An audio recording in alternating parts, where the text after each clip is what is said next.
Hello legends and super legends. Welcome to Veloharmony. Today's ride, I'm going to go pick up Paul. We're going to hook up with the bike barn. Paul's still on a rest phase. We found out that he hadn't taken an official rest since last October. He was using the rest periods that are in his normal training for resting, and that really is not enough. So he didn't really have an official rest week. So even during a rest week, you're supposed to still ride. So he's rested all week, and now we're gonna hook up, and he's gonna sit in with the bike barn.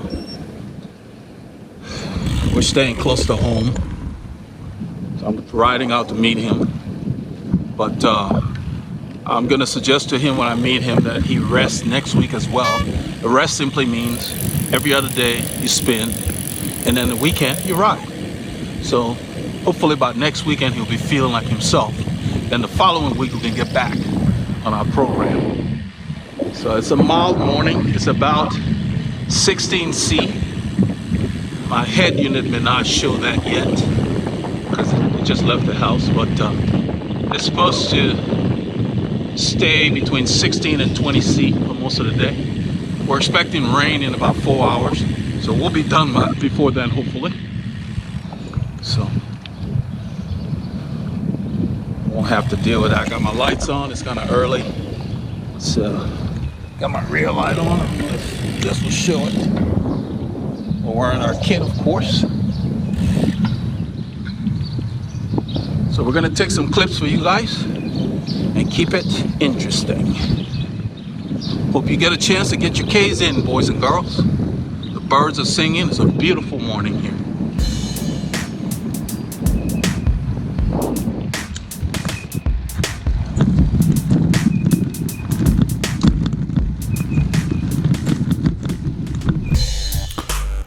On this ride, we stayed pretty much in our area. On this part of the ride, I went and picked up Paul. We came back. We're going to pick up the bike barn. We joined them. We retracked with them all the way back. Went through into an area. We headed to an area called Old Town Spring. That's where you see the sign says Spring. So there was a stop there, and then we're backtracked. Headed back through a subdivision. There was a little bit of wind as usual, but it was a cool morning. It didn't warm up much. And so on the way back, Paul went ahead and went home because we passed his house on the way.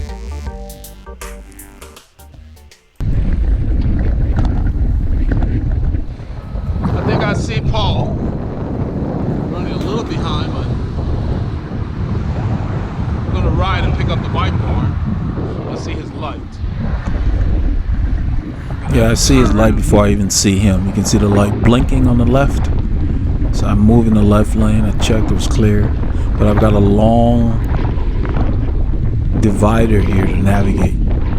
Hey, good morning. So I go down there and there's a couple of cars coming. So I've got to wait, do almost like a track stand. I didn't want to unclip.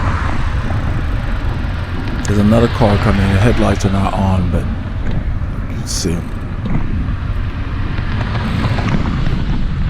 So by the time I turn around, he's got a good gap on me.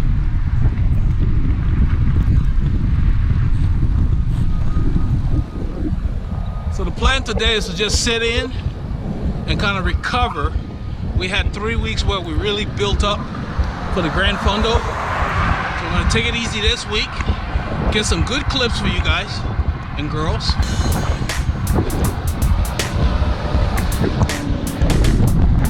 So I pick up my pace just a little bit, probably 27, 28 kilometers an hour, catch up to Paul.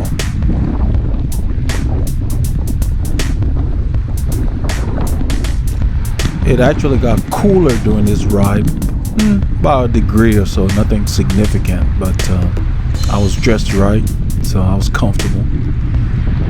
So as I ride up to Paul, the first thing I say to him, and the camera didn't, the speakers on the camera did not pick it up, but I noticed he wasn't wearing arm warmers or anything. and he's the one who runs cold. So that was the first sign for me to know that he was doing better, because last week when we started that ride, the Grand Fundo, he was shivering and he was wearing a lot of stuff. So I think he was not well. Besides the fact that he had not taken a rest since last year, he just wasn't well. That's the bottom line. So today he looked fine, you know, so I could just kind of tell.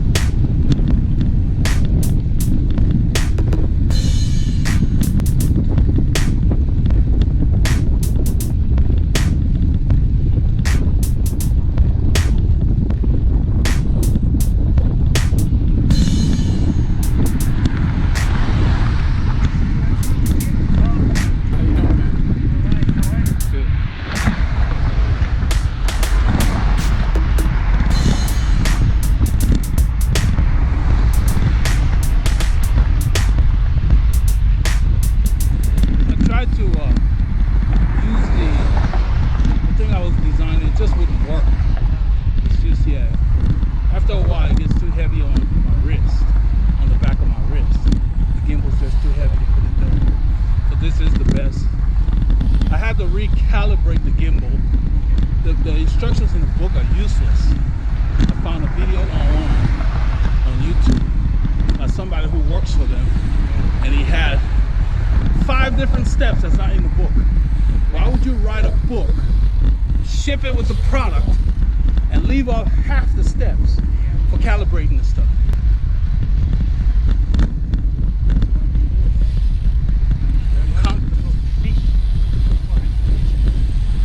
That's why it was cockeyed. When that happens, you're supposed to recalibrate it. You know, so, but you're supposed to do it twice. The book only has 1 step. I used glue to hold the little pin that broke is in here, where that thing goes in. The pin is on that cage. They sell them for $15 online, so I will order one today. I found it online, several places. I will order one. I will order a battery, another battery for the gimbal.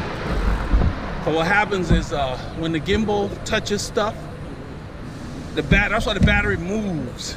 Yeah. You use a lot of battery power, and then over time, you think it comes back, but you've already drained a bit. So that's the thing. If this light doesn't change, we'll go ahead and go when these guys get the green. Yeah, come on. And that's legal. That's a defective light. That's not my problem.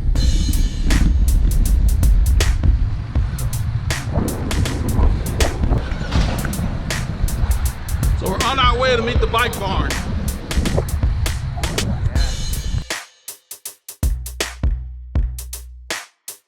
Just saw the bike barn, so we're catching up. We turned. We're chasing up.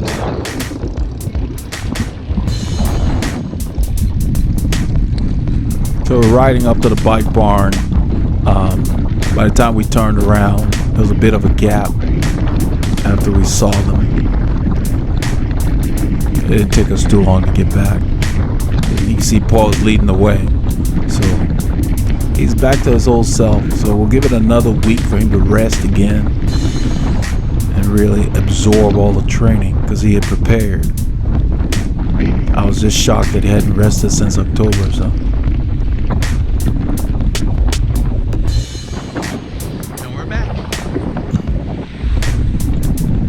So we slipped into the back here. The stuff I was talking about the gimbal is that I was trying to build something to carry the gimbal on our wrist. And I was rigging it more like I guess you'd call it a hack. And it was okay, it's just that it was uncomfortable after a while. So trying to make sure that we were exhausting all possibilities of use. So the current where we carry is very good, it's very flexible, it's convenient. I was just trying to get an additional way. I'm always working on stuff, so it just didn't work out. It wasn't going to be practical, so I kind of scrapped it. And the stuff, there's a little pin that holds the cage, and so the pin had broken off. It's made out of plastic, the cage that holds the camera. So I ordered another one online. It's like $15 or something. It's the cage that you put the camera in and then it attaches to the gimbal.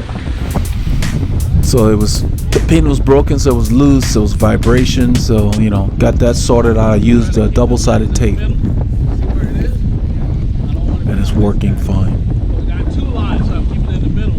Well, on that side will be on my left. On this side, I'm explaining to Paul that I have the camera in my right hand. Since we have two lines, I want to film the entire group, so the camera's on the right, to keep the lens in the middle and not directly behind the guy wearing the felt shorts. Because if I put it in my left hand, we won't be able to see this view. I wanted you guys and girls to see through the entire line. So I explained to him what I was doing. I had to watch the video multiple times to understand what it was. But it was a good video. You did a good job. I'm talking about a video for the gimbal. The gimbal's video that I found online, some guy did it.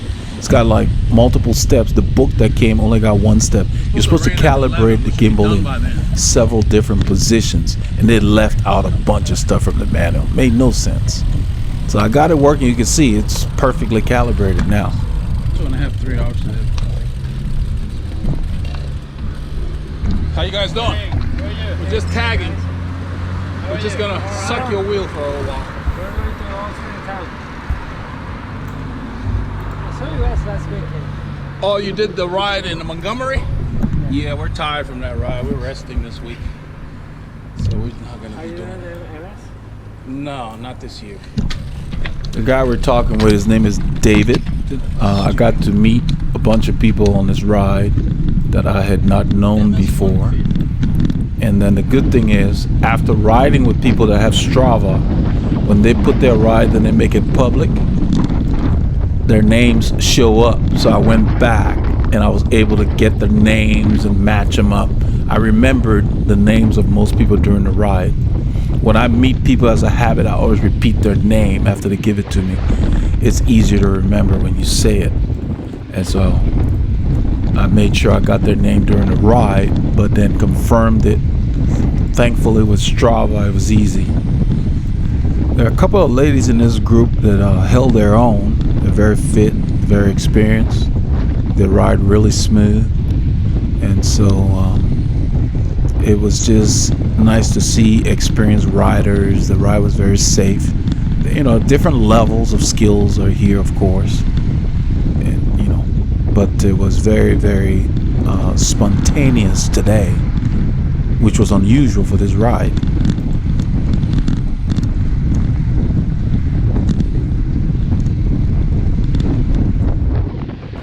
That's Holly in front of this guy with the felt right there. I got to meet her later.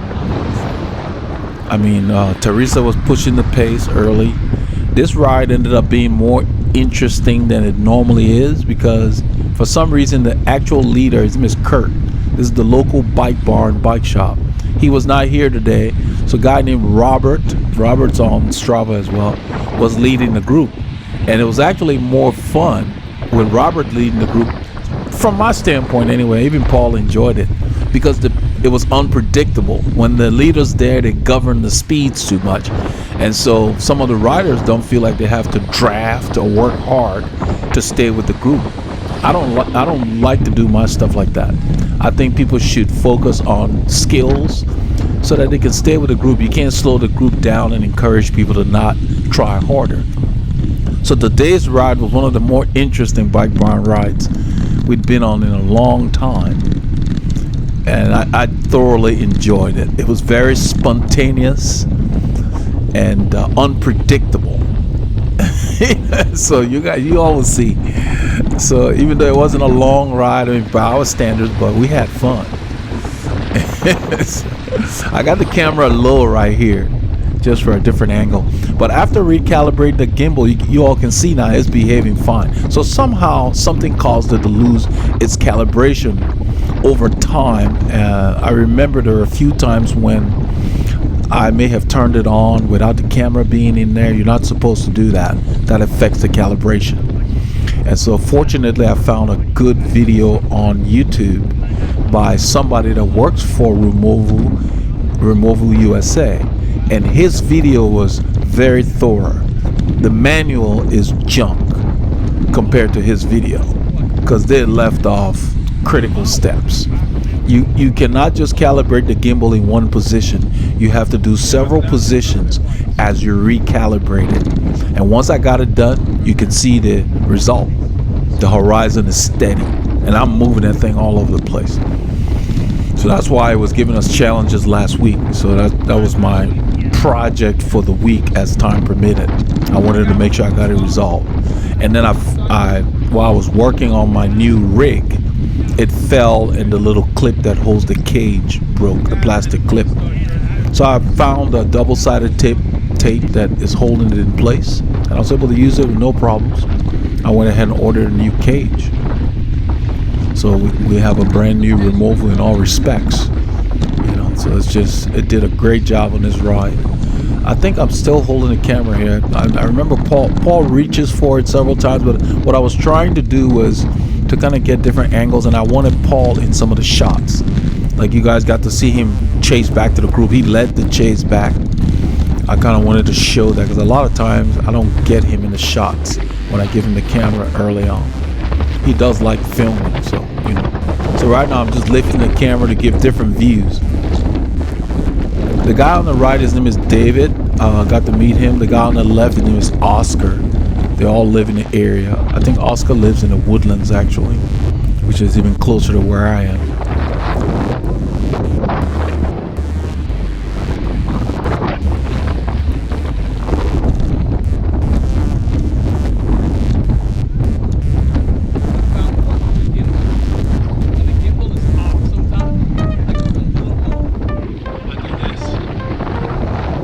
I'm telling Paul that when the gimbal gets out of calibration sometimes, if you hit a bump, it affects it sometimes, you just spin it around and it recalibrates without you having to manually adjust it. Because sometimes if you hit a very hard bump, there's too much force, it can throw it out of position a little bit.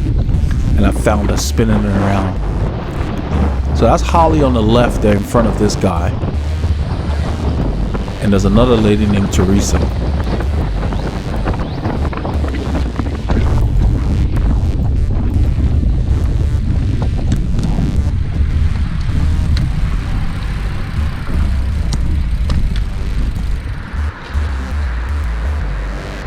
That's Robert over there. He's leading the group today. He pushed that signal so this light can change.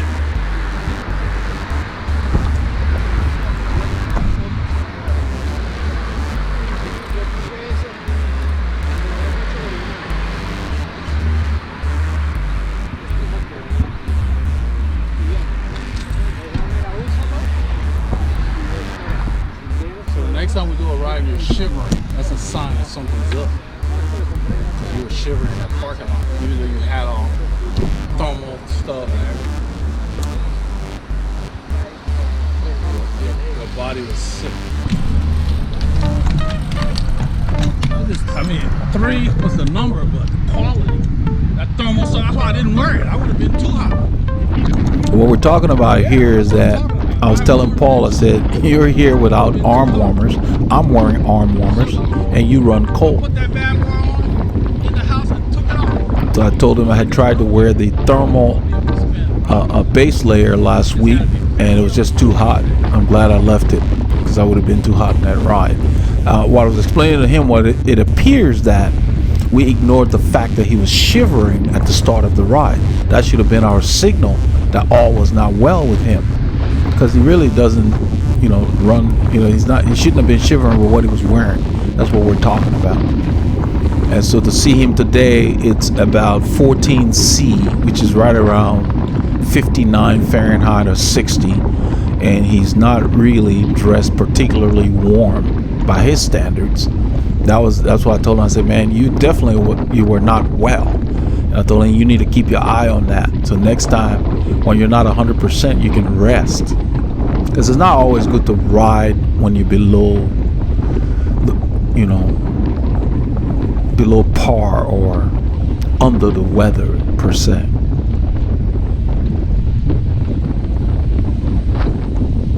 So I was telling him, I said, this is the same pace you are having trouble with last week.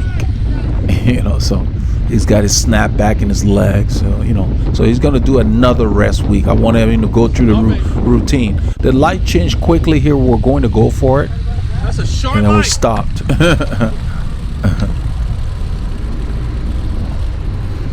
You need a rocket ship to get through a light like that. Yeah, who said that? They're probably feeding off of these sensors. So it's probably nothing was on it. So it just shortened. Yeah, they're having time to where there's nothing on it. It's short.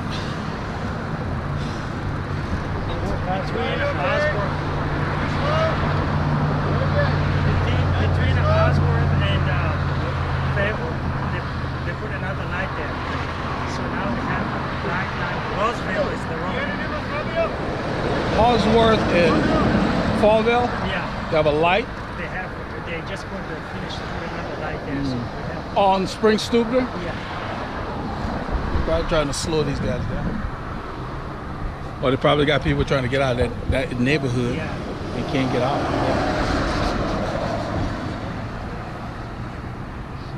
Yeah, Paul said they added another traffic light on the road we're going to use near where he lives, because it doesn't have as many as this major 2920. That's 2920 there.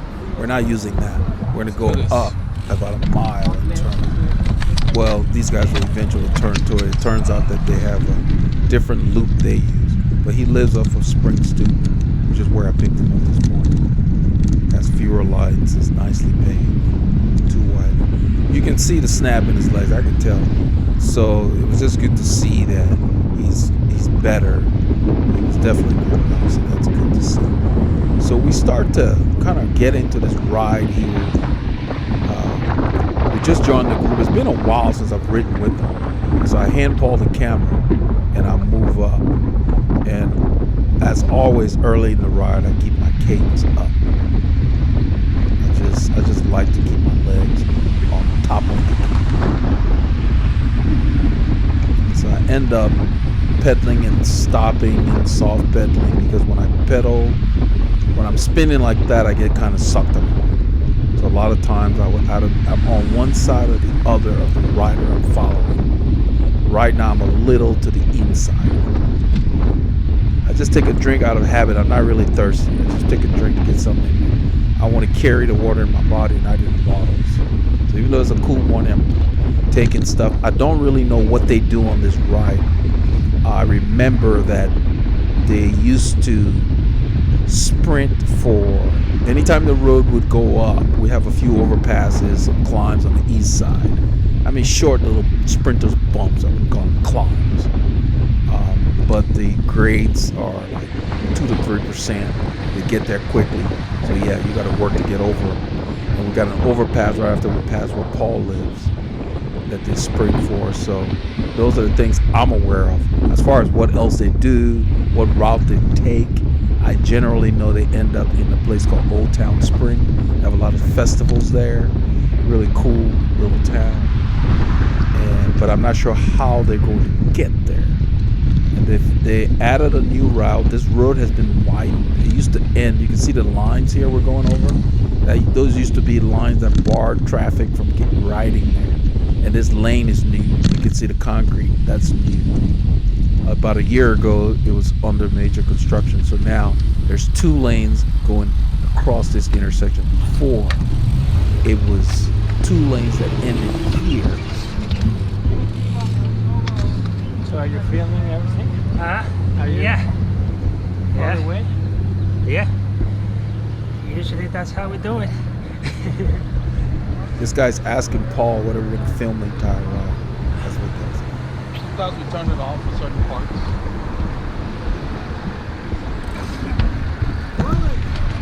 That was David that asked Paul whether we're going to film the entire ride.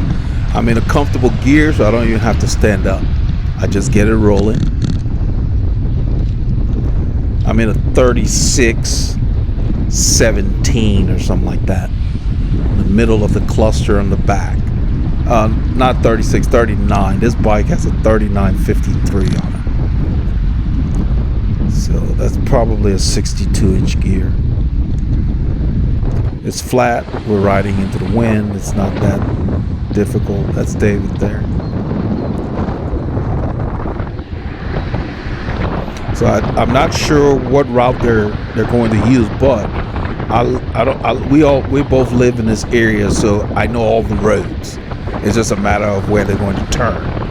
So I'm not that concerned about the route. I know why they're using this road. It's newly opened. It's got 2 lanes. You can see if you have a lot of riders, you guys can do 2 lines and take up the lane like we are taking up. You have the right to do that. You can also do that on a 2-lane road, but that's just kind of rude, and we don't do that. When it's just 2 lanes, we go single file. It makes it easier for drivers to see around you, but there's a caveat with that. If the line is too long, sometimes it can be unsafe for the drivers to pass, because you guys there's such a long line. By the time they start to pass, if a car is coming, they don't have enough time to get around you guys. So sometimes if the group is very large, you want to ride like this, even on roads that are only 2 lanes as opposed to 4 like you see here.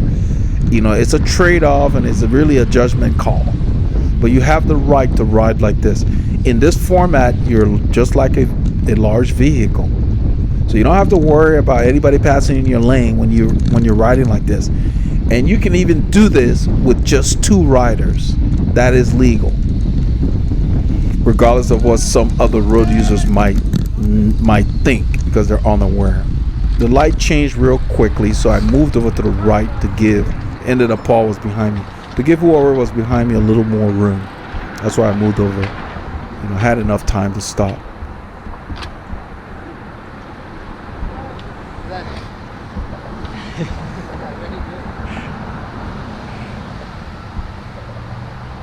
Put you on the channel. Let's go.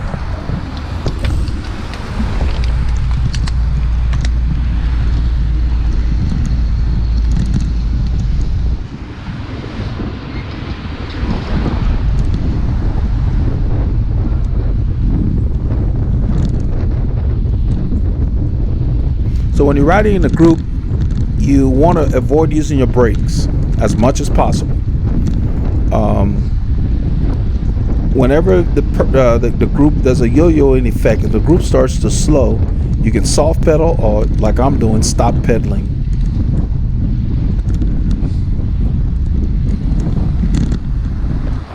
Letting Paul know there's tracks. I stand up out of habit. Those tracks are very smooth. They happen to be very smooth, but I always stand for tracks. Let my bike bounce. That one, they just did a good job on that one. So we're headed north here. I yell at this guy because he's using a weed whacker there, and that thing will sting you with little objects. He didn't know we were coming because he didn't hear an engine. They stop when there's a car coming, so you don't want to flick a rock and damage somebody's car. So I thanked him for stopping, because he stopped when he heard me call out.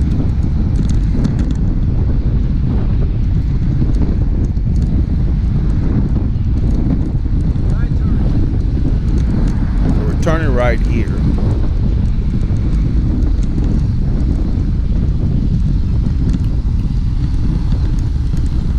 Basically picking the quietest roads to use, which makes sense. This is a nice subdivision to cut through. The road is wide,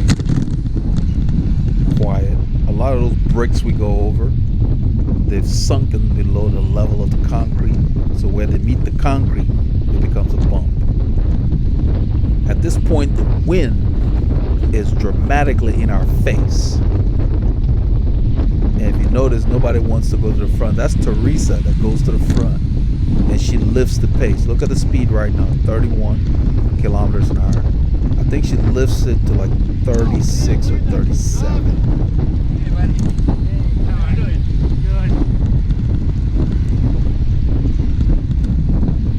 Good. So you notice we went from double pace line to single pace line. It wasn't because of the road. It's because the pace is harder and the conditions are harder. That's David on the front left, trying to match the pace that Teresa is setting. he's about a bike, maybe half a bike length behind her. So his front wheel is probably on her feet. He's not able to quite match that pace and ride alongside her. And I'm watching the whole thing. I'm watching his body language the whole time. And it does not appear that he's comfortable with that pace. So I'm not sure why he's sitting like that.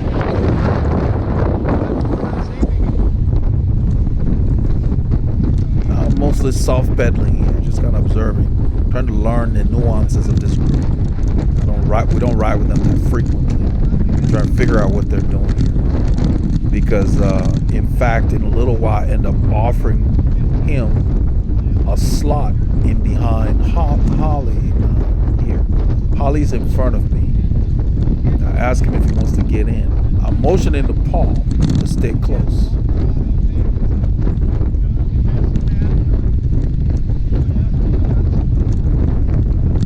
So we're going directly into the wind here. And you notice, you see where David is versus where Teresa is at the front. He's nowhere near that. He's even behind the second guy. So why is he out there? You don't have to be there. As our line is moving up, I offer him to slot in. And he did not take my offer. I said, okie dokie. We're turning right here.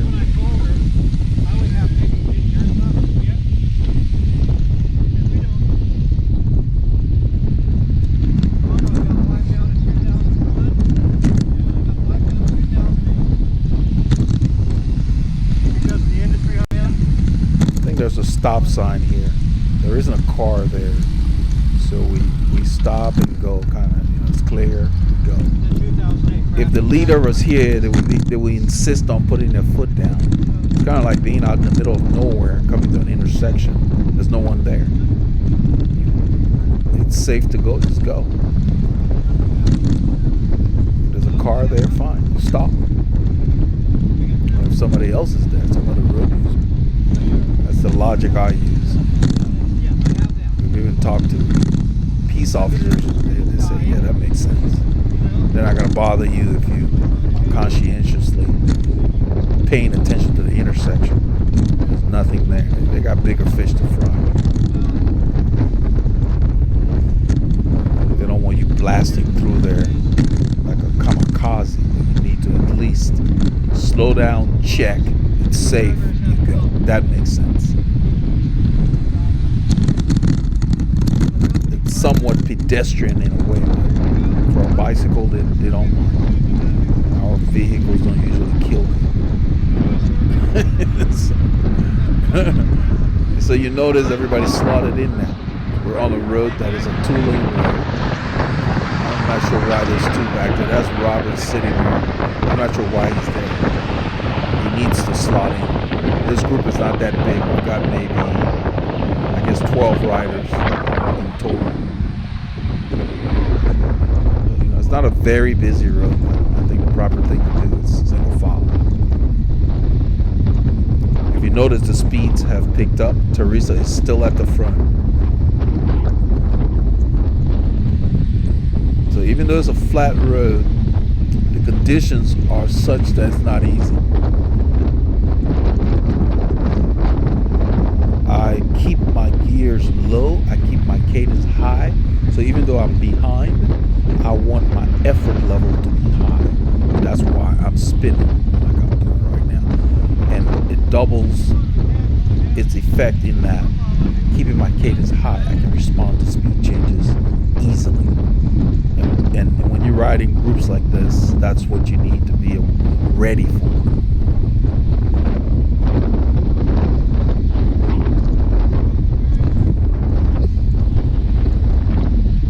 I did notice that Teresa seemed to carry a little lower cadence. Everybody's different. It's just that sometimes when you're in a bigger gear, it's hard to get it up to speed quickly. She's very smooth.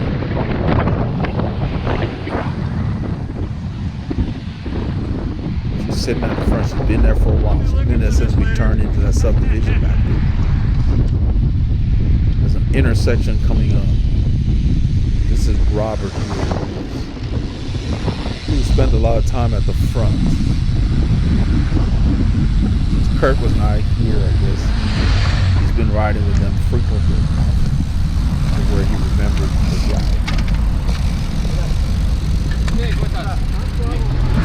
I ended up asking them whether they did the same route all the time, because the last time I was here, which was months ago, sometime last year, they did this route.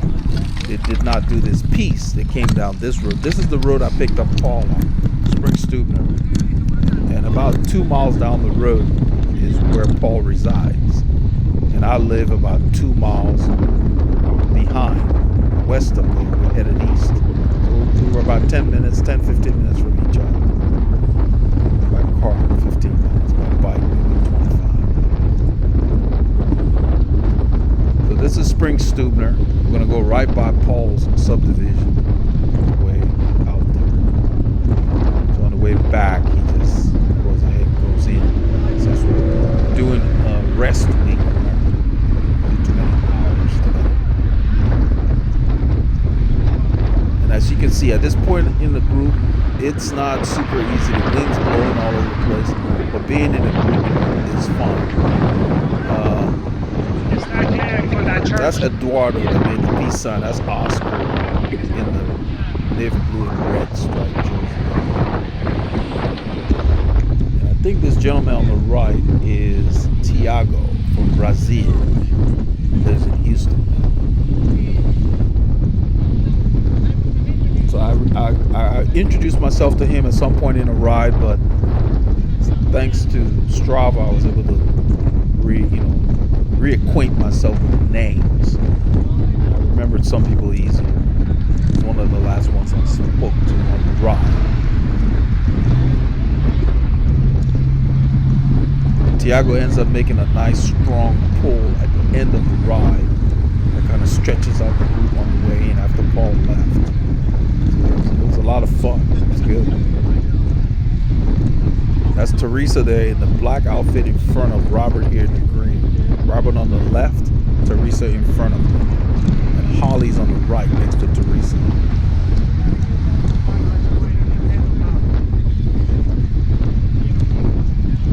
David is sitting at the front on the right. I don't remember the name of the gentleman in red. His tail.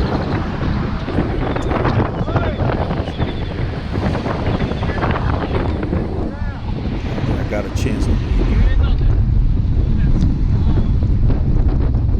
Some people on the ride are not very outgoing, so I don't really impose. Just kind of go by feel and see who's open to a conversation.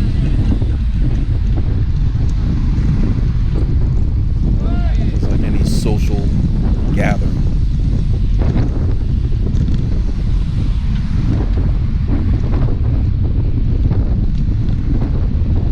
David was very loquacious. David was asking us about what we're filming, so he was easy to approach.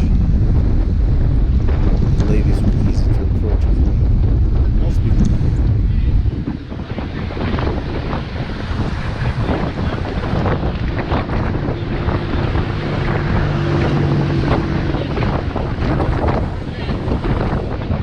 That's the dynamic of group riding. You speed up and then you slow down, you coast. That's the reason I like to keep my cadence up.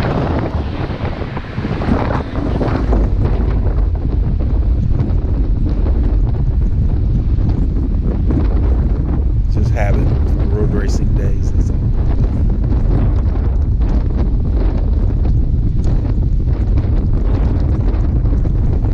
It takes more energy to keep your cadence high.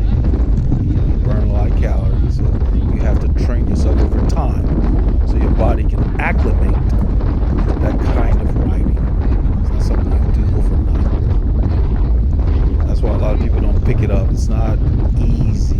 It's an acquired taste. To put it in that manner. But it's very effective.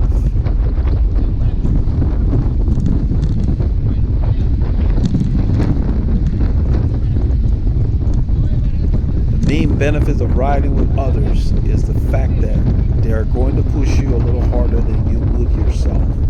We were supposed to take it easy on this ride, and we started to go, and I saw the boys playing.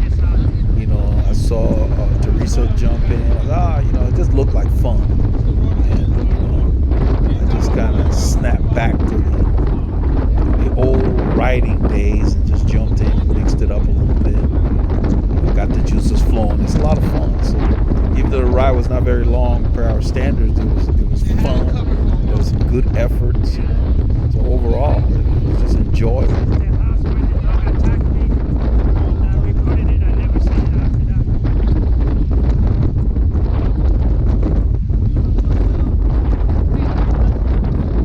So Paul is on the right. I'm on the left. I'm right behind Teresa. At this point in the ride, we're heading close to the area where Paul lives. We're going to pass that and go north. We're headed east right now. We're going to turn left in a few miles.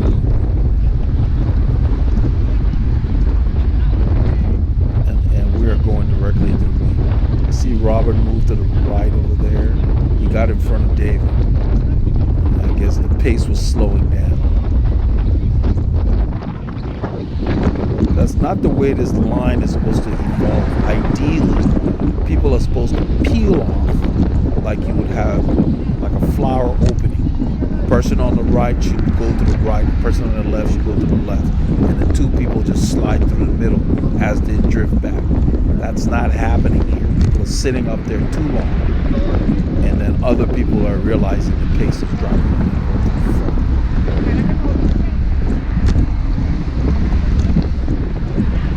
That's Tiago there, Brazil.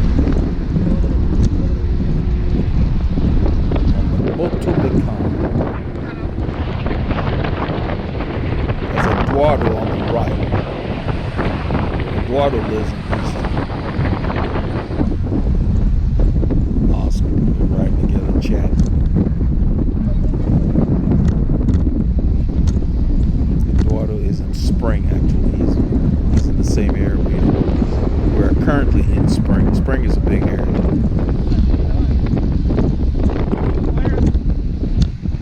So I said clear because I'm moving over in the left lane. I checked. And we're going to be turning left, so I'm taking over the left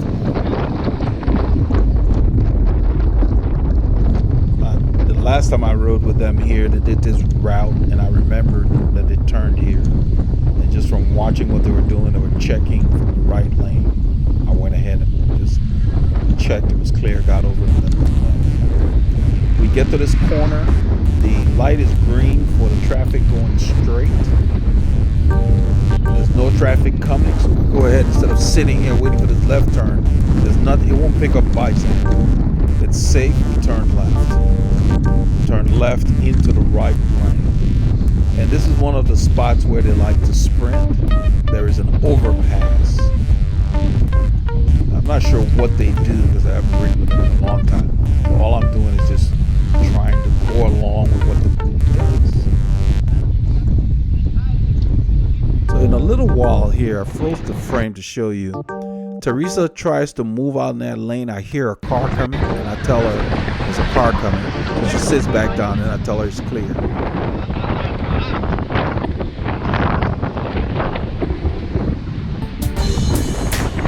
So she goes, I spin up a gear, you can see my cadence.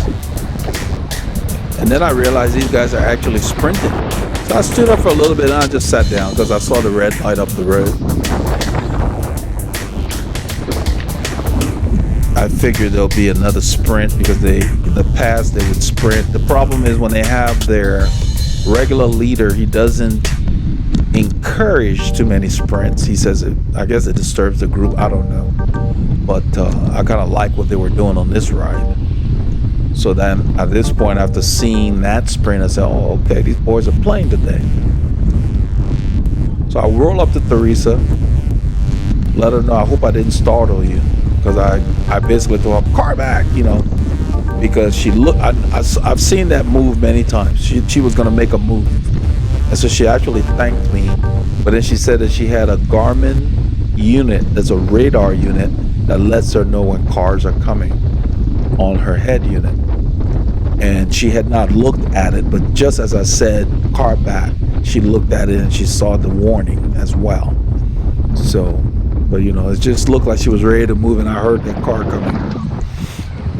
So I kind of teased her about it at the stop. I said, I guess I beat your Garmin radar unit. My ears beat the radar.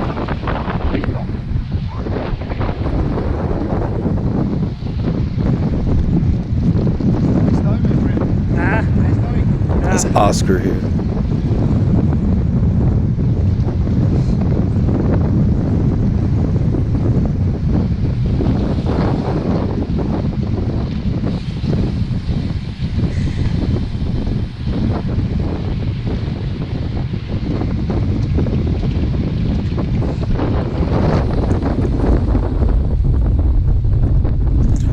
Holly's on the right. If you look at her position, she looks very comfortable.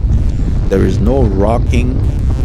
Her body's not rocking at all, just her legs. The same thing with Teresa.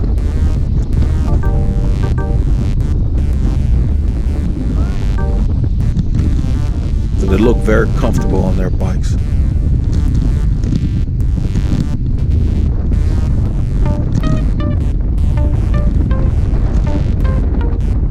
I'm back there somewhere. I'm not sure what I'm doing. I may be snacking on something or drinking.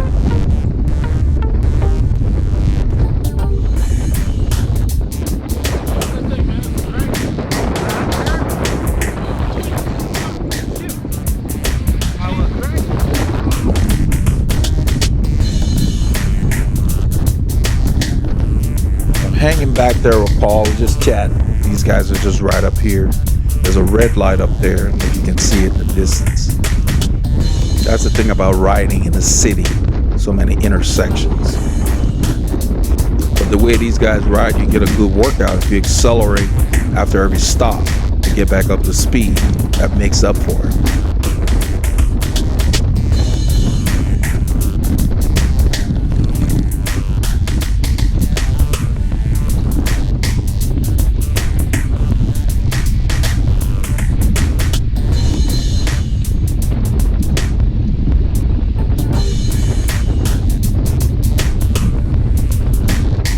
I just roll up in the line,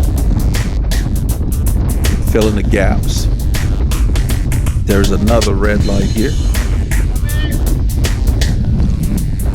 I just put my hand out, which is a universal sign for stop.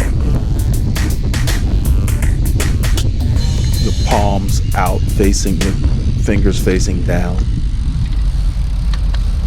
We stop here. There's not a whole lot of activity at this intersection. All the lights are red in all directions. I don't know if you can notice. I couldn't hear it with the noise. And the light actually changes. So, and I know that after this, the road goes up. We're headed towards the Interstate 45. And I remember the last time I came, every time the road went up, there was spring. And since they're playing today, I go ahead and just stay close. I'm on the left, Paul is on the right behind Holly. I'm behind Robert. I'm moving up there.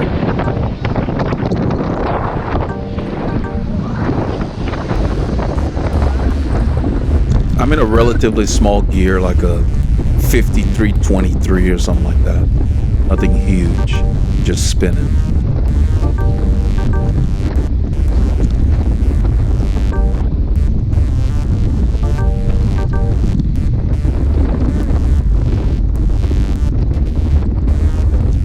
I know they're going to sprint, and all I want to do is hang around and stretch my legs a little bit, just play. You know.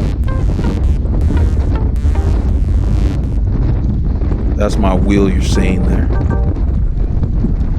So as we go through this light,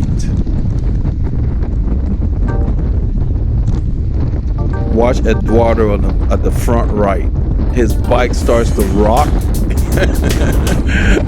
I mean, he's not really making much progress. And I kick it. And then Robert comes in my line, so I kick to the left. And just go ahead and stop here. You know, you're the guest. You know, you don't want to. So I did a replay here. So if you watch a Robert go, I make up ground on him quickly. Then I begin to accelerate, and then he comes over, and I moved over to the white line just to stay out of his way. He didn't hold his line. It was fun.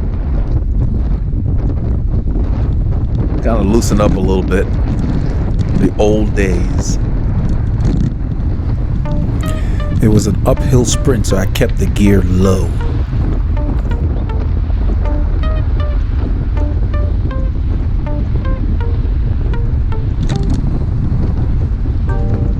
And Robert comes by, he says, "Good job." I give him thumbs up.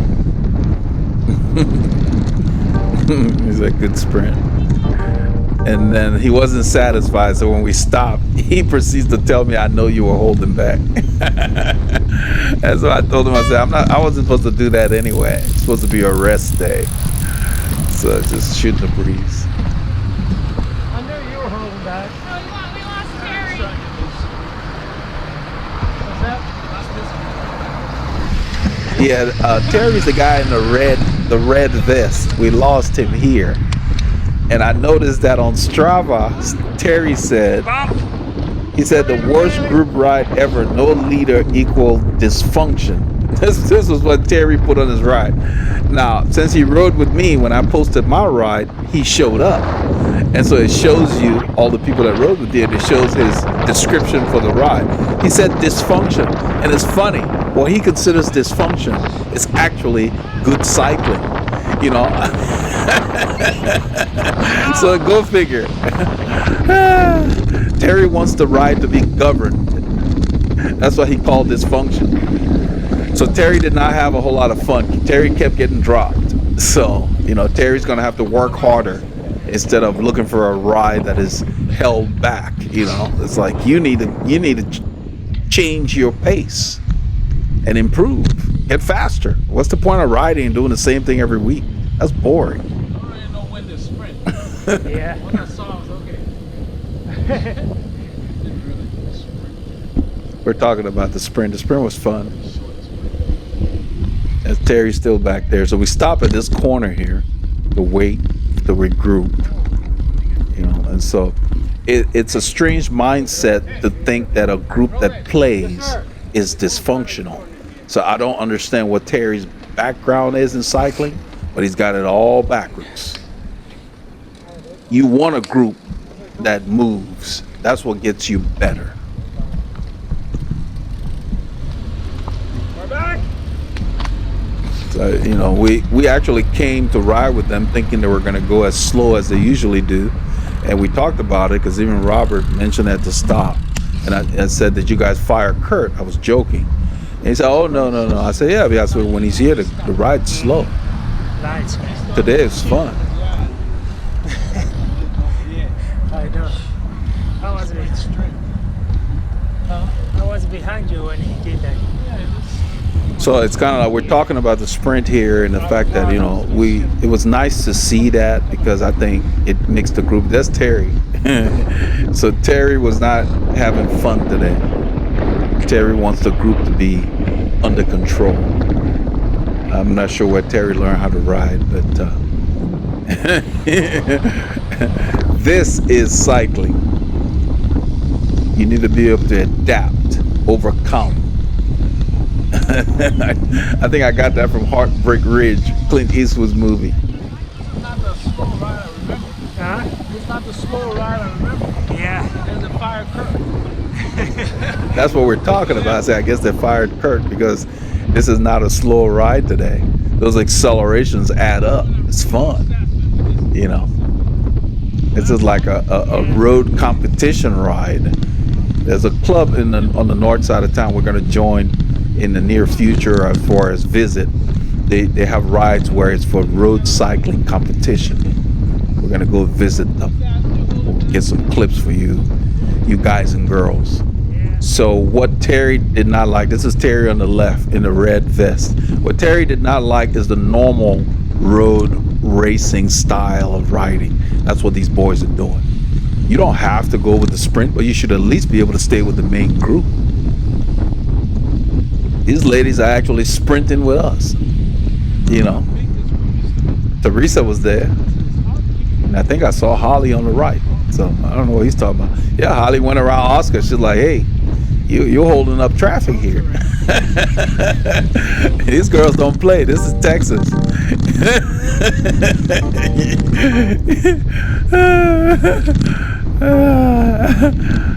Holly moved to the front, Jack. Close the gaps. She's gone. Don't mess with Texas. I'm not sure what they're doing here, but this guy ends up stopping in the middle of the road. I'm like, what is he doing? There's nothing coming. This is over the Hardy Toll Road. This is Saturday morning. This area is residential. So I don't know what they were doing there. So I told them that everybody's back together. We're still waiting for some people.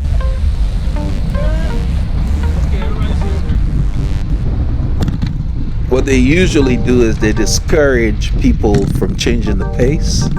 And so they stay between 18 and 20 miles an hour, regardless whether they got the wind behind them or whatever. Which, you know, that just keeps the effort too low. This is more fun. People want to go fast, let them go. If you can't go with them, you stay with the people you can go with. Stay with the mean group. So I was very, very surprised. I was very pleased. I just thought we were just sitting. I had planned to just sit in and keep my cadence high to give myself a workout. But it started seeing all these sprinting. I was like, oh, that's fun.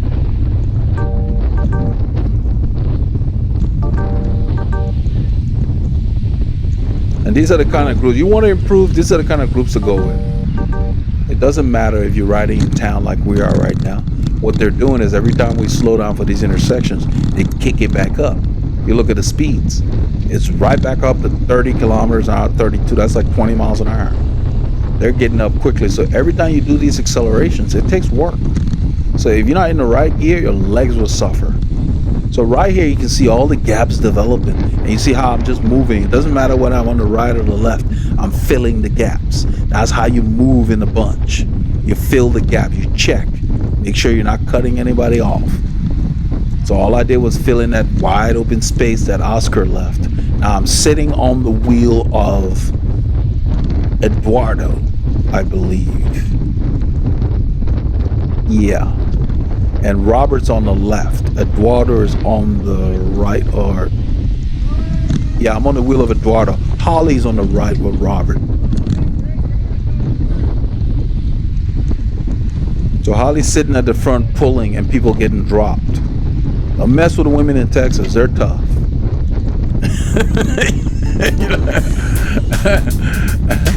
So he starts to accelerate to close the gap, and I'm just spinning. Look at my cadence. I'm using a little gear, just revving it up. No strain, no fuss, no muss. Tap the aerobic system. You can see my heart rate hit 162 quickly, and it starts to drop. That's all those long rides we've done. I rev it and it goes right back to 2,000 RPM. I rev it up, it goes back down. That's what the steady rides do for you. Whereas somebody who has not conditioned themselves, you do an acceleration like that, heart rate stays up there. It can't recover. When you're fit, you can do this 50 times, doesn't matter. That's what it takes. In road competition, that's the kind of fitness you need. Accelerate, recover, go again. Those are usually the toughest riders to contain. The ones that can do that. You see the pace is still somewhat up, 35 kilometers an hour, and we're moving through. When you're seeing gaps in the pack, that's because it's not easy. So you notice that Robert was at the front, he's drifted back. Now Eduardo is at the front left, but Holly's still there, pulling.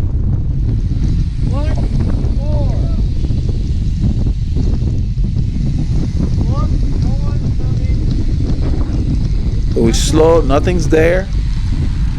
Eduardo, see that car almost got here because of you. So what Robert is telling Eduardo is, what's the point of stopping to put your foot down when the car wasn't even there? There was nothing at the intersection. So when he stopped to put his foot down, the car showed up. So you can see the four of us. Paul is right behind me. and the wind's kind of swirling around. It's a decent pace. I mean, it's not hard for me, but this is like zone 2. And remember, with this kind of riding where you're stopping, accelerating, it's not the most efficient way to ride. So it affects your body differently. We're actually going to stop here because there are cars coming. This is a narrow road. It's a 2-lane road. Are you filming, right? Yep. You want to go home? That's Teresa asking if we're filming. You guys notice how easy it is for me to get in my pedal? I keep that tension low and I just step in. It just gets in. No fuss, no muss. I don't like to have to fight to get my foot out or in. So I keep the tension very low on my pedals. And so you need to play around with yours and find the tension that works for yours. Now some of the look pedals don't allow you to adjust the tension. They come with either 16 Newton meters or 12 Newton meters, especially the look blade pedals. With Shimano and some other pedals, you can adjust the tension. So it's a narrow road, so we're going single file. We're going into Old Town Spring. You see the concrete mixer on the left. They sell rocks and stuff out here. Old industry.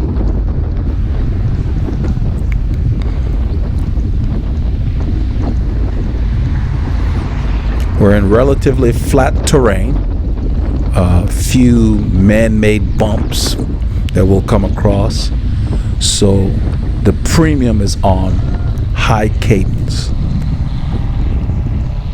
Keeping your snap in your legs, especially since you're riding with others.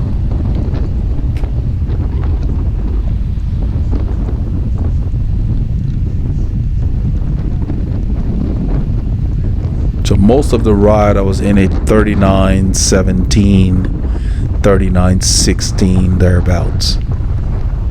Equivalent gears, big or small, same kind of ratios. 65, 75-inch gear. That's it. It was very windy, so we did not really get too many super high speeds, but lots of accelerations. Those tracks were rough, but when you stand, your bike suffers no ill effects. We're going into Old Town Spring here.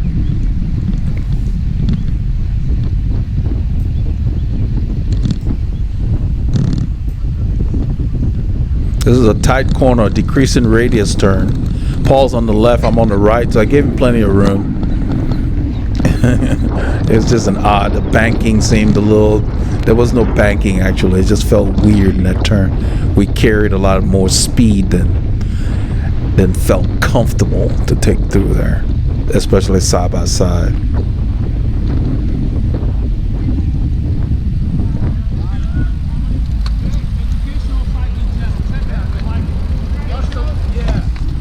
The guys are asking me about the channel.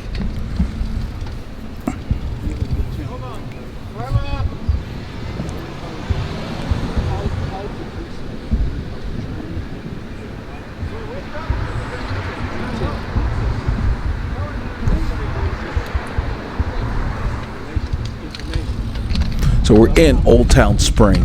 They have a lot of festivals here. A lot of old little shops. It's a quaint little area.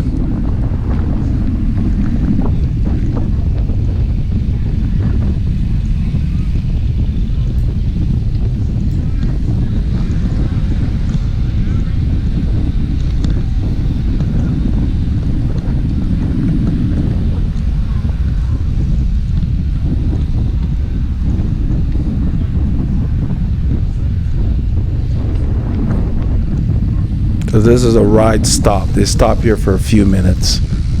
There's a little courtyard here.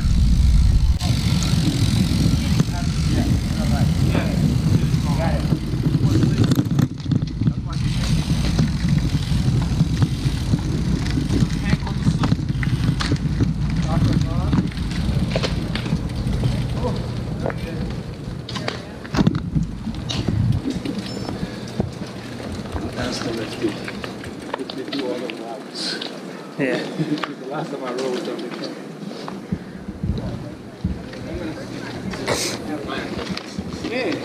Hey, Hello. guys. What is your name? Eduardo. What's your name? Robert. Robert, do you guys do different routes? The last time I rode you. Yeah, it depends on what comes the wind. The window, got you. Okay, well, that's good to know. Yeah.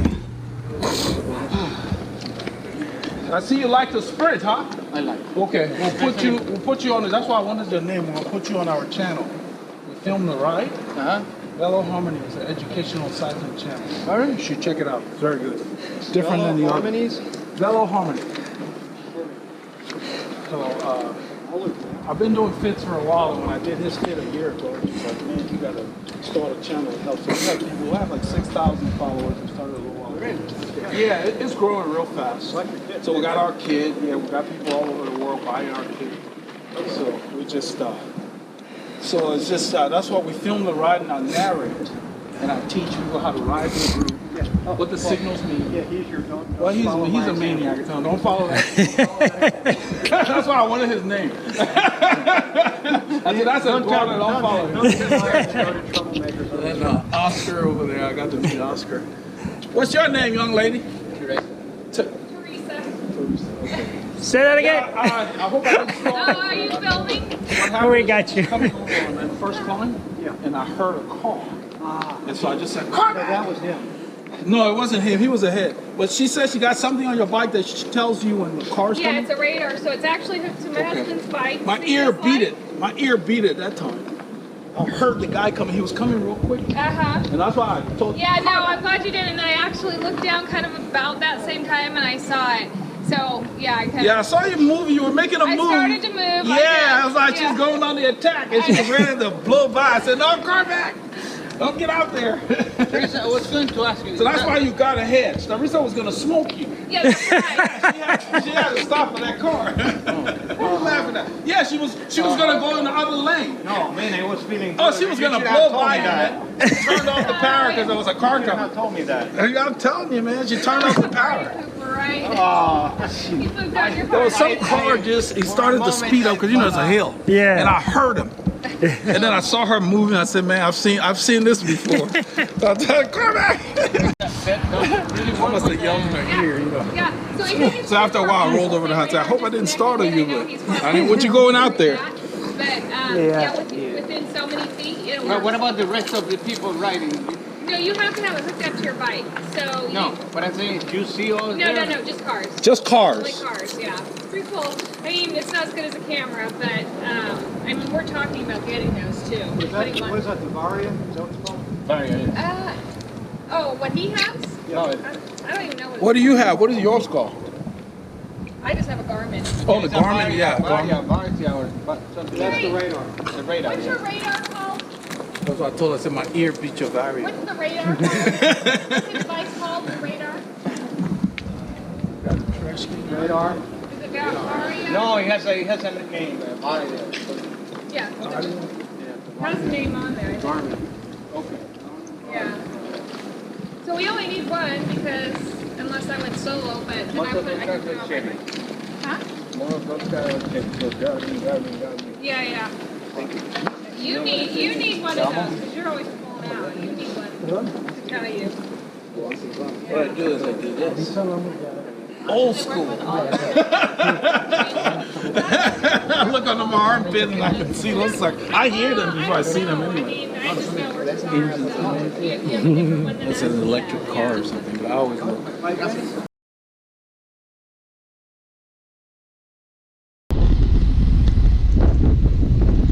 So after our short break, we headed back west. This is kind of an out and back course.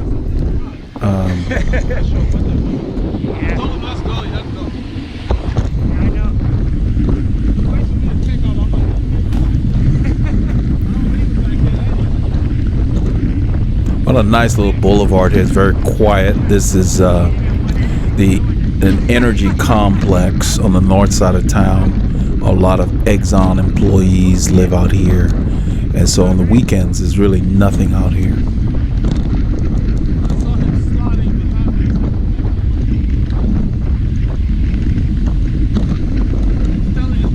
We had another sprint that we didn't film. I was playing with our daughter again, upper climb. And I was telling Paul, man, we should have gotten that on film. It was a lot of fun. We did that ride last week. Golden Alley. Ah. That's what we're talking about.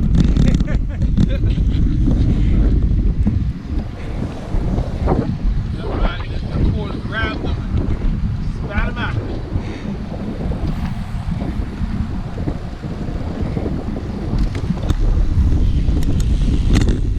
That's Terry on the right in the red vest. Yeah.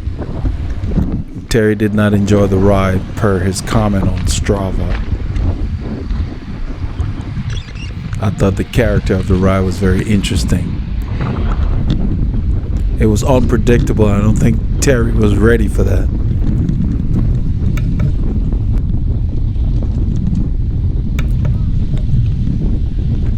So as we begin to go here, this is going to go uphill a little bit. I mean, it's all man-made. These areas are all built up. There's overpasses they're raised up to cover the highways that are near here. And as it starts to go up, everybody starts to accelerate. People get excited. They're short. If you did this out in Montgomery County, you would be dropped. If you did, because you couldn't just ride those long climbs full gas.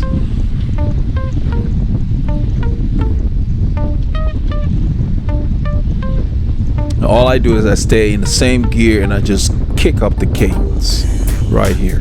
I go to the right because I see the gap opening in front of Terry. Terry's having trouble. So right there. Paul's gonna go on the left. I'm gonna go on the right. Right here to start the sprint. Robert's up there. Holly's on his wheel. And I move on the right. Paul's coming over on the left. So you see the cameras over here. And then that light goes to yellow. And I just turn off the power.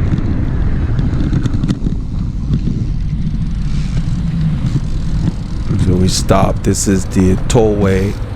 This is built to go over the tollway. Oh, what? You see?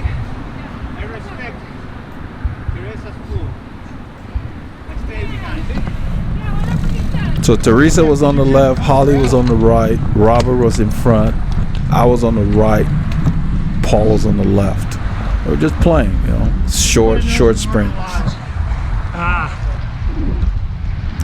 I'm not sure what Robert mentioned to Paul, but Paul was saying he wasn't planning on it or something like that.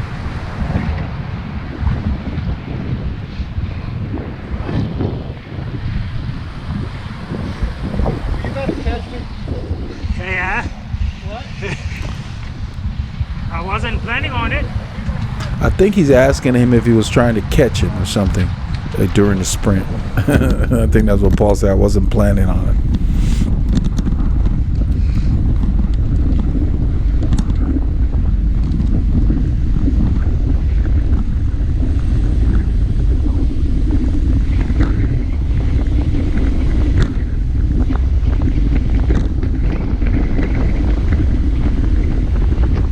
See, I drift to the right, there's a gap there. I'm going to drift to the left, there's a gap there. And I look each time.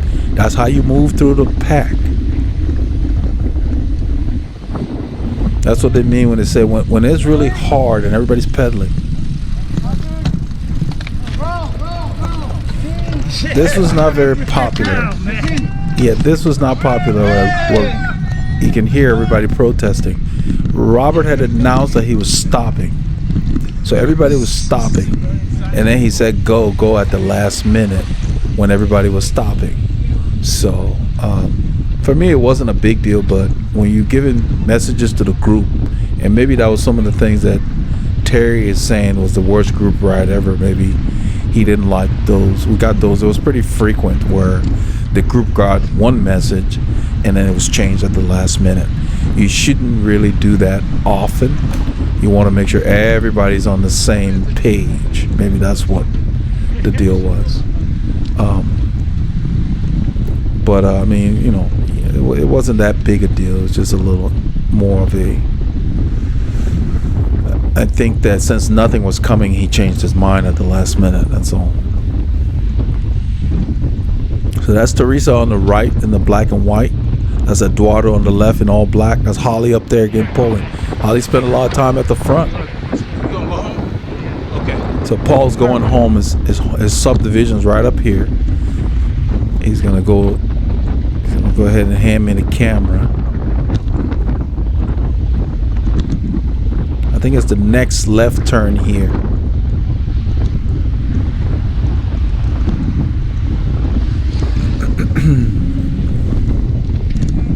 All right, take care, buddy. So this is about probably 20 to 25 minutes by bicycle from where I live. Maybe 10, 15 minutes by car.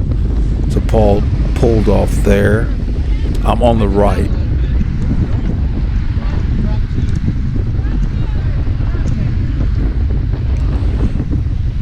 And people are getting dropped at this pace. And so I think I end up suggesting that maybe they should do 20 or 21 or whatever. I don't know if it's right here or in a little Yeah, bit. keep it around 20, 21. You should be good for them to catch up. Come on, guys, get in the draft. So they're not drafting very closely. They're leaving about a bike length worth of space. And that's one reason why they're working so hard. So I was motioning to them, get closer. Ride with the group, you gotta get closer. You need about a foot. A foot, you know, you can work up to it if you're not comfortable. Start out a little further out and then get to where you're within about a foot.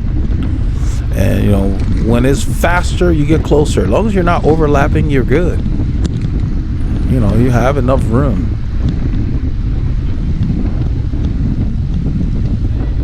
Especially when we're going, when the group's going fast, you got to draft even closer. So Teresa's in kind of a big gear here, just rolling it slowly. That's okay when the speed is steady and stable. But when it's changing, you want to downshift and get your legs moving faster. So most serious riders, when they're working hard, their cadence goes up. When they're just having a conversation, they don't really care what the cadence is. You just work better with high cadence because you save your legs. Your legs are your pistons. Just keep that in mind. When you start to do your intervals, kick up your cadence. Don't try to do your intervals in a huge gear. You will tear up your legs.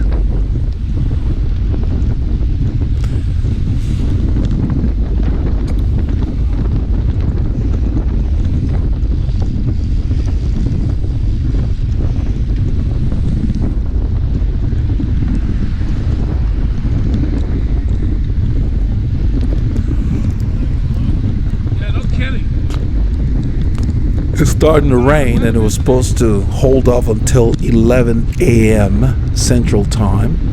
And I think it's a little after 9. You know, so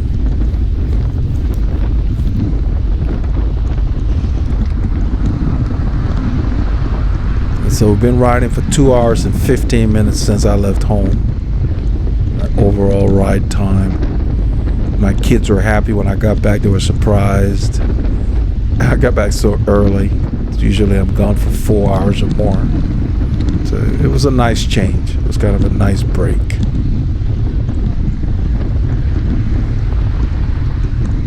So at this point in the ride, the pace is picking up. You can see how blustery it is.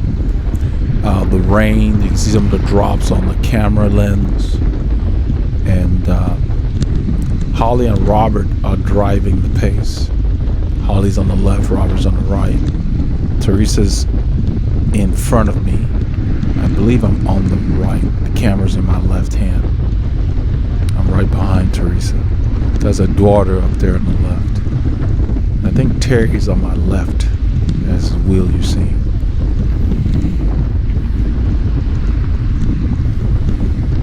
The nice thing about riding like this, because we're in the city, normally if it's just you, all these geniuses want to pass you in your lane. So in this formation, we don't have to be concerned about that. We have this lane and it's clear. And this is the way these guys ride every week when they ride. And that's the way you should do it. If you got 2 or more people on a road with 2 lanes like this, it's not that busy. Both of you can ride and take the full lane. Even in the woodlands, some of the guys, roads that just have 2 lanes, they'll take the whole lane and force these cars to pass in the other lane, even if it's just 2 lanes. It's a lot simpler to do when there's more of you, 4 to 6 riders. You ride like this, especially in this situation. Out in the country, then you can kind of use the shoulder and so forth. We're going to be turning right soon. That's what Robert called out. So what ends up happening on this corner is something you need to be aware of when you ride with a group. Do not slow down too much and make sure you downshift, because you got to get back up to speed. So you see Holly up there, she's going to turn first. She's carrying the speed. See the line she takes? Look at the gap she has. She has a gap. She does not slow down. She keeps riding. So you see Robert out of the saddle? Now look at Eduardo. He's kind of soft pedaling. Everybody's coming by him. I'm sitting on Teresa's wheel. She's got a huge gear, and this is what I'm talking about. And look at how much effort it's taking for her to get it going. So she's a good rider, but I think that a little more snap, she could save her legs a bit. This is Terry. He can't close the gap right now.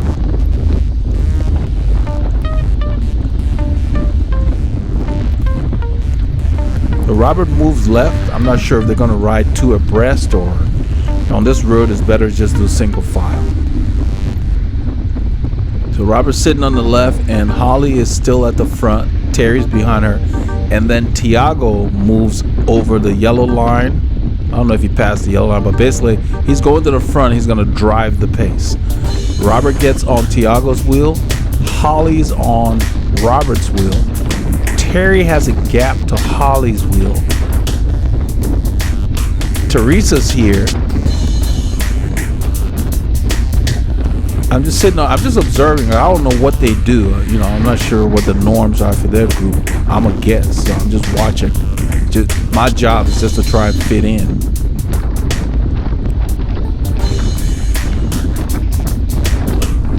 .36 kilometers an hour. It's windy, a little bit of light rain.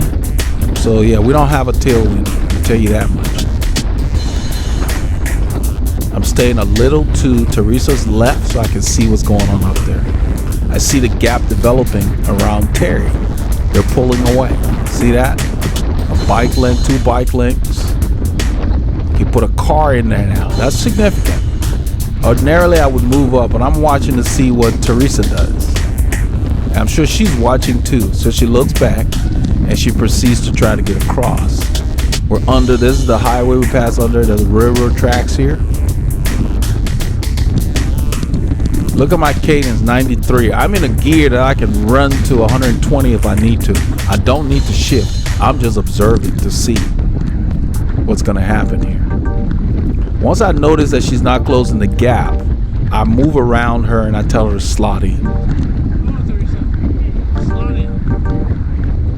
I told her to get in the drive, I'll get you up there.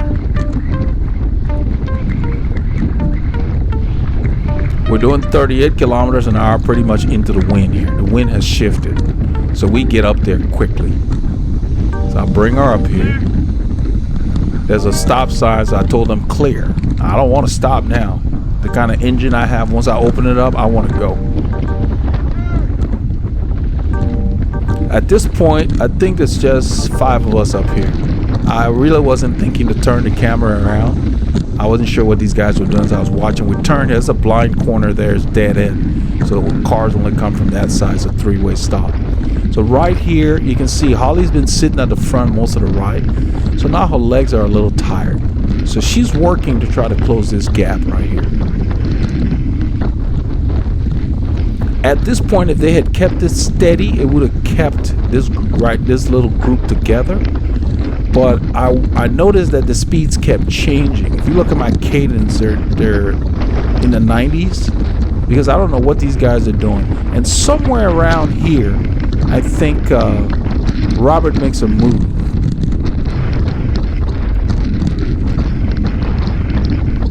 You hear the wind. Ollie's doing well. She's pedaling smoothly. She looks stable on her bike.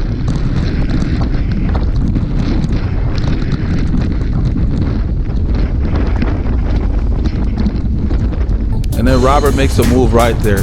I immediately just moved. Look at my cadence. I didn't shift. I just revved up whatever gear I was in. I came up to him. And he looked back. When he saw me, he immediately turned off the power. And then proceeds to tell me, I thought you were gone. If I knew you were there, I wouldn't have done that. I thought you left. Oh. Man, if I thought you were there, I wouldn't have done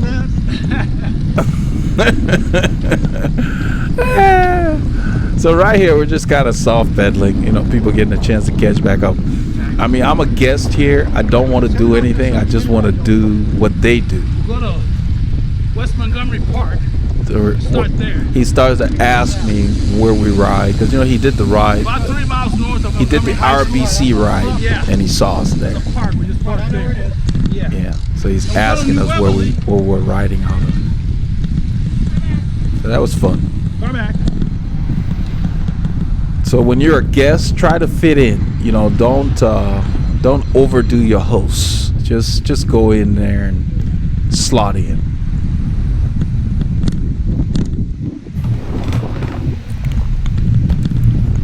So at this point in the ride, we were just a few miles from where I live. So I spin down the road with them. Well, you see those trees, my subdivision's on the other side. So we spin back to Spring Turn it Street. right here, buddy. Move right.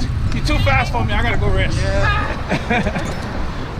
Ladies, nice meeting you all. Holly, Teresa. We'll be looking for the ride today. I'm gonna load the ride on Monday evening. Monday evening? Yeah, because I put stats on it and I narrate. You'll like it. You'll like it. I will. Yeah. It's an educational channel. I think you like the channel. All right, buddy. Take care. Okay. So Robert says, "Catch you later." I hope. So that kind of got a laugh out of me. It was a fun ride. It was good. Everybody was very pleasant. That was the bike barn ride. It's a good ride. It's starting to rain a little bit. The rain's coming a little early. It's a little after 9 o'clock. This is a rest week for us. So we did a little over 2 hours. Just sat in, a few little sprints here and there. Nothing strenuous. So I hope you all got a chance to get out there and get your K's in. It's a beautiful day for a bike ride. Yeah, I hope you guys got a chance, guys and girls, to get out there. If you didn't, spin on the trainer. Keep that body moving. Keep those doctors fired. I hope you enjoyed the ride.